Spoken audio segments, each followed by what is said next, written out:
Barka da an tayawa, tabbatar da ka danna subscribe da kuma alamar ƙararrawa domin samun sabbin fina-finan Indiya Hausa. Kuma duka a kyauta. Indian Hausa Channel TV. Miskila.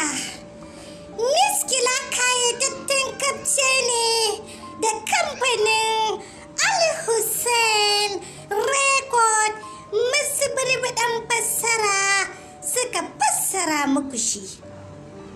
Miskila kayyadaddun labari ne akan wani gawurtaccen shedan.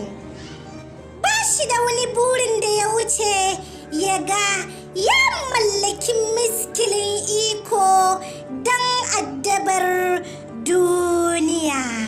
Gawurtaccen shedan Kalasur bayan bayyanansa yayin da ya gama mallakan gangan jikinsa da kansa da kuma hannu da yake bawa umarni ya hako masa sauran gangan jikin. Gawurtaccen shedan Kalasur ya bayyana a daidai yayin da can gidan ahalin da suka sheke shi suna shagulgula na auren 'yarsu da ɗansu wanda suke musu haɗin gida. Bayan kammala shagulgulan bikin ne da amarya da angon suka je yawon cin amarci, shi kuma gawurtaccen shedan Kalasur ya haɗa musu hatsari ya sheke angon ya kwamishe amaryar. Tabbas wannan kafce na kunshe da cakwakiyoyi fim wanda na furta a baya.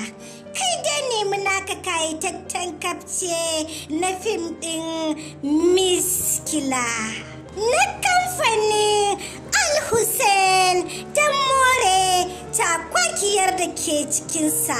Kada ka manta idan wannan shine zuwanka karo na farko zuwa wannan tasha tamu mai albarka mai suna Indian Hausa Channel TV.